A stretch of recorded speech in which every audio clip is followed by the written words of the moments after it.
Hey guys, SoCal Val here. You are listening to the Hitting the Turnbuckle podcast.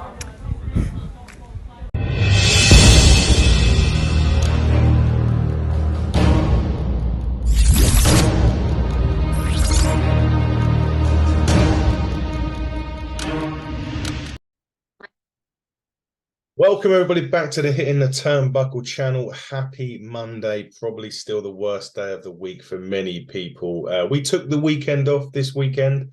We wasn't going to record any shows, so we're back with a bumper load of shows quite quickly. Of course, I'm your host, Adam Cousins, and right now we're talking all things Smackdown. This week, Smackdown was a tribute to the troops special. Cody Rhodes was going to be on there. CM Punk was going to be on there. And they also had a special guest at commentary, Hall of Famer John Bradshaw Layfield, JBL, joined Kevin Patrick and Michael Cole. The first round of the US title tournament kicked off SmackDown. Santos Escobar, Dragon Lee, Dominic Mysterio joined commentary for this because Dragon Lee was taking on Dominic Mysterio at the NXT Deadline pay-per-view, which I will get onto the result of that after this match. Really good Lucha Libre style match. Santos and Dragon Lee. Dragon Lee continues to impress week after week on SmackDown.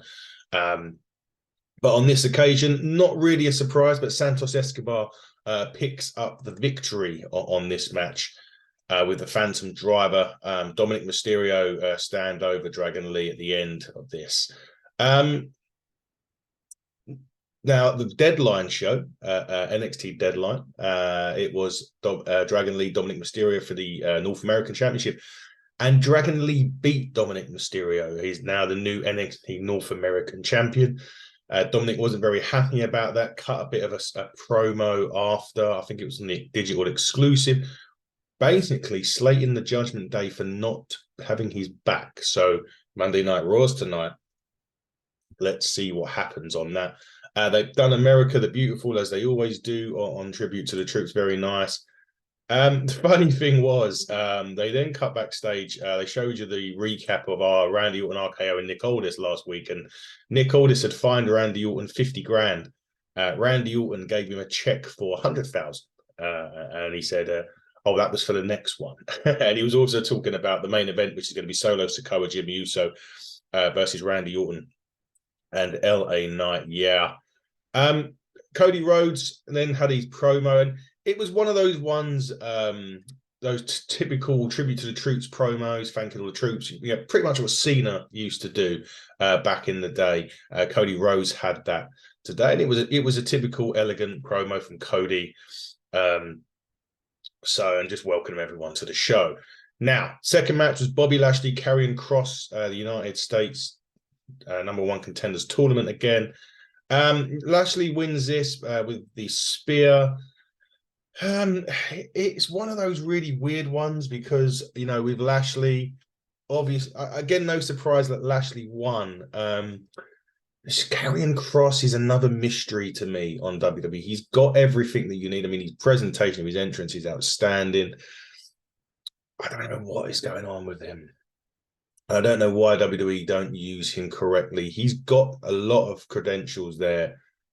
And even under Triple H, he's just not being used. You think when Triple H come in that he would have been used, booked stronger. And we hardly ever see him. And when we do, he loses. So Bobby Lashley, again, unsurprisingly, picks up the win. Damage Control was backstage with Bayley, and they didn't want her at ringside for Asuka and Charlotte Flair. We'll get into that in a bit. Now, another thing that happened on SmackDown was CM Punk was there. Now, CM Punk is literally a free agent at the moment. He went to SmackDown to meet Nick Aldis. Now, he cut a really lengthy promo on SmackDown, and it's been doing the rounds on social media to the lack of crowd response from some of what he did, because we did get a couple of little bombs from Punk, so shall we say. The thing to remember about this is they are the troops at ringside. So if this was a normal SmackDown show in front of the usual WWE fans, it probably would have got a little bit more of a response. So a lot of things that Punk was talking about was, one, being in the Royal Rumble and winning the Royal Rumble. Two was, potentially going to SmackDown to take on the Roman Reigns, who's hardly ever here. defeat the Bloodline, but he'll need a partner. Could he trust Randy Orton after, their history? Could he perhaps team with Kevin Owens? Well, they both, they're very similar. They both like punching people in the face backstage for no reason, which you can't do in 2023. Slight nod to these AEW issues there with Jungle Boy. He then spoke about finishing his story and main eventing WrestleMania and beating somebody whose voice he cannot stand, which is basically Seth Rollins. So, interestingly enough, on that, CM Punk, very, very, bit more back to his usual self in that one. And let's say the crowd response. Look, when you're doing it in front of Tribute to the Troops, maybe we're going to see a bit more of that on Monday. Now, secondly, point to that is he did mention Shawn Michaels and about giving NXT or giving him a call about potentially going to join NXT. He didn't give Shawn Michaels a call. He showed up at the start of NXT Deadline, and it was a fairly sort of awkward promo segment with Shawn Michaels. I don't know if it was one of those last-minute things where there was no real sort of planning about it. It just felt a bit weird. And anyway, CM Punk was there. He met with Cora Jade as well as Roxanne Perez. I'm not sure if any of that aired. I know the digital exclusive was him reuniting with Cora Jade, and Cora Jade's a big CM Punk fan. There was a video doing the rounds on social where she met Punk and cried before, when 10 or so years ago when Punk was just starting out.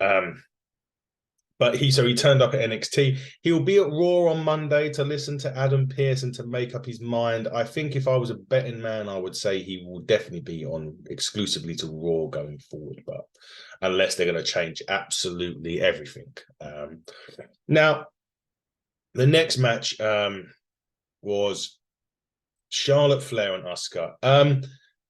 This match was marred by a potential injury from Charlotte Flair during this. I'm not sure if it happened when she done the moonsault to the outside, or there was a bit on I think when it went to a commercial, they sort of fell off the top rope. From what we hear, nothing's been confirmed, but from here it sounds quite serious. So we wish Charlotte Flair well, and hopefully the injury isn't that serious. Asuka wins by pinfall on this.